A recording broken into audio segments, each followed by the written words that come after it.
What's up guys, Everything Apple Pro here, and it's official. The iPhone 7 and 7 Plus have both been announced in beautiful new jet black colors and just black. So let's go ahead and recap everything that's happened today and share with you everything you need to know about these new iPhones. There's a new Apple Watch. There's a ton to get excited about, and I'm actually very impressed with this year's event. I'm happy that Apple went above and beyond and added a bunch of capabilities to the iPhone 7 that I didn't expect them to actually pull through with. And I'm actually kind of surprised how many rumors became true. I mean, Apple really lets their leaks go, or they just don't care about it, extra publicity, whatever. But let's go ahead and start off with something that I thought was kind of interesting in the beginning.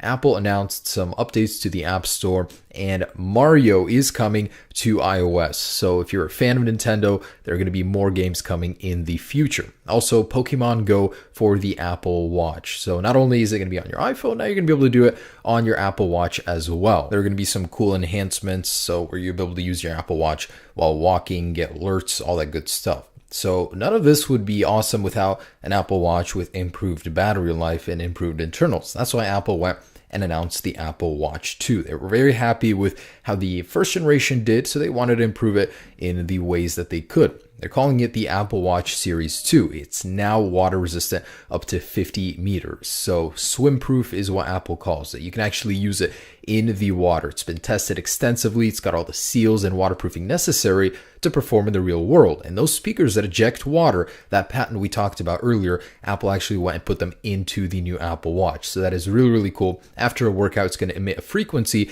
that's going to eject all of that water. So that's the Apple Watch 2's hardware. As for the actual internals, it's going to have the new S2 chip, dual core performance. That is really cool. It's going to have a faster GPU as well. So this thing is going to be much better in animations. And there's a new display. It's twice as bright as the current Apple Watch, 1000 nits. In fact, it's the brightest display Apple has ever shipped on any product. There's also built-in GPS now, so instead of cellular connectivity, you're going to be able to track your workouts, do a lot more without your iPhone. So it's less dependent on the iPhone. There's also a new material, ceramic, 4 times harder than steel, really cool white look, and of course, Hermes new bands, the usual. So that's the Series 2 Apple Watch. Cool thing about the first series Apple Watch, it's sticking around. Apple's actually going to stick that new dual-core processor inside of it and keep the price point low at $269. The new one starts at $369. There's a Nike exclusive version which has some little software tweaks and a special band. It looks kind of cool. And in general, the Apple Watch, not a huge upgrade, but my favorite thing has to be the water resistance. I hate having to take it off, going to a jacuzzi, a pool. Now you're going to be able to track all of your activity in the water. So a nice update. It's going to start at $369 and it's going to be available to pre-order on the 9th and shipping later this month on the 16th. And Apple talked about the iOS 10 update. Nothing really new. I was disappointed to learn they're not announcing a dark mode. So they jumped into the iPhone 7 right away with the new space black color, except they're calling it jet black. It's a polished version. They actually have a special process to go ahead and get that finish. It looks really cool. It's like the Mac Pro Tower. Very nice glossy black. It blends seamlessly. The antenna bands just blend into the design. It blends with the display on the front. I mean, this is cool. This is Darth Vader's phone of choice. And the iPhone 7 Plus pictured with that dual lens camera doesn't look too bad. I like how the body morphs into the camera. So are there any surprises with design? Nope, just the volume buttons, which actually kind of sit funny on the exterior shell. They don't have that concave insert, but we knew about that yesterday as well. So really nice design, no surprises here, but the color is very impressive. There's also a matte version, just black, not dark black like previously expected. Kind of doesn't make sense there. Of course, the usual colors are coming in as well. And Apple gave us 10 key points that the iPhone 7 will ship with. So first off was design. Next up is the home button. Indeed, it does have a 3D touch capable home button. With an upgraded Taptic engine, you'll now be able to simulate a press without needing to have a physical home button. Next up is IP67 water resistance. So this means you will no longer need a case while jumping into a pool or using it in the shower. That is awesome. What did surprise us was that this does have a dust resistance. So the 6 in the IP67 means it's protected against dust, and the rating is up to 1 meter at 30 minutes underwater. So not quite at the Apple Watch Series 2 level. So we've got some updates to the camera, and they are pretty dang significant. A huge focus of the iPhone 7 is on low light photography, being able to capture images better in low light. So it's got optical image stabilization on the standard 4.7-inch model. As predicted, there's a wider aperture for better capturing light, especially in low light environments, an improved 6-element lens, and the signal image processor is much better. So you're getting 60% better improvement and a 30% reduction in power usage. And just as predicted, the flash unit now houses 4 LEDs for a 50% brighter flash, and it has a cool new feature called flicker detection. So if there's a light source that's flickering, it's going to compensate for it, which will make your pictures appear better. And Apple did give us a demo of the photography. So we got some images in high quality that looked great. I mean, it picks up light, especially in darker environments, very well. That was one of my biggest complaints with iPhones, is that low light versus the S7, they just cannot compete. Now with that wider aperture, it's going to be much better. And the actual pixel sizes on the camera sensor are larger, so you'll be able to pick up color a little bit better. And the front-facing camera got a huge upgrade as well to 7 megapixels. It has stabilization now, a better pixel tech, and even wider color capture, so better FaceTime photos. So even on the smaller iPhone 7 model, you're still getting a lot of innovation with your camera. Now on the larger Plus model, wow, this thing is quite impressive. So just as expected, it's going to have 2 lenses, one being a wide angle and one being a telephoto. So those combined will allow you to get optical zoom, only up to 2 times though. So beyond that, there is a software feature that is reportedly much better than standard digital zoom. So you'll be able to go from 2 to 8 on the software side. And there will be a new button within camera to zoom using that feature. No word on whether or not we'll be able to change the resolution within the app though. It's about time, Apple.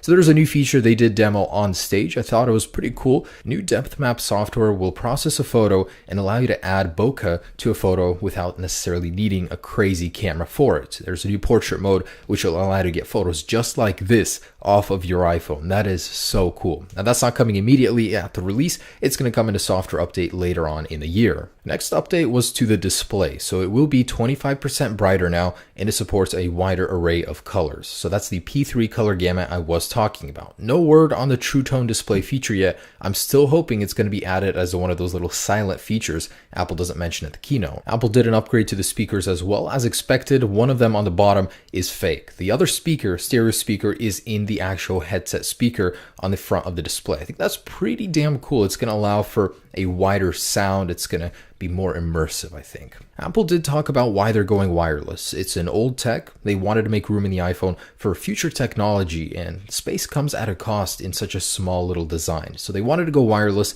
and with new AirPods, they were able to achieve that. They're actually pretty damn impressive. 5 hours of battery life from each one. They can be used simultaneously or individually. They have a new W1 processor, which is that custom Bluetooth chip we were talking about. Apple was creating infrared sensors so they know when they're in your ear, and accelerometers. The way you actually set them up is pretty cool. You just open the case and put it right next to the iPhone, and it'll begin the setup immediately. No software controls, nothing like that. That is very impressive, and there's a seamless experience between all of your devices. Now, the amount of tech Apple shoved into these little headphones are impressive. I mean, they're just loaded, jam-packed with sensors, and can you imagine how easy it will be to lose these? They are tiny, so that's what makes it so impressive. It's small, yet filled with so much tech. 24 hours of battery life using the actual case, and you'll be able to charge that with a lightning cable. Apple did upgrade the rest of the Beats lineup with a new W1 chip as well for seamless integration with all of your devices. Now, the Beats Solo 3 now feature 40 hours of battery life, so I will be getting those as well,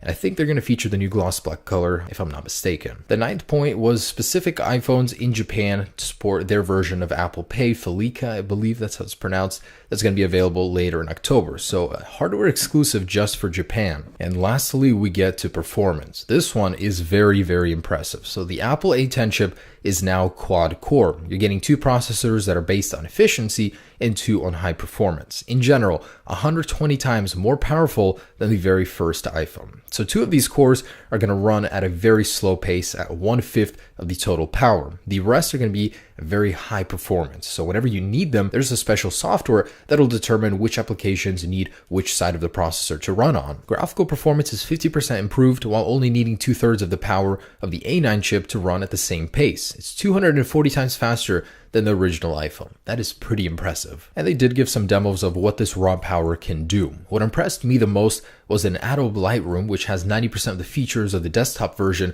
It could do everything it can on your smartphone using that power. That is cool. Now with the games, console quality was thrown around as well, as it is every single year, but will we actually achieve that? Who knows? And battery life. So we know that the batteries are larger in actual capacity and the ratings are better as well. So this is the longest lasting battery ever on an iPhone. On the iPhone 7, you're going to get about 2 hours over the 6S, and on the 7 Plus, you'll get an hour over the 6S Plus. So these are the iPhones. This is what they can do. Mainly the color is the biggest change and the cameras. Besides that, little refinements everywhere else, and performance is a really big one as well. So guys, I gotta say, pretty impressed. I like this release. This is a very good one, more than I thought the iPhone 7 would be. So early on in the rumors, it wasn't as big of a deal, but now that it's out, I think this thing is going to be killer. It's going to outperform every smartphone on the market, as Apple has said. It's got the best camera on the market. So this could possibly be the best smartphone you can buy, period. So when can we actually get it? Pre-orders begin this Friday at 12 a.m. So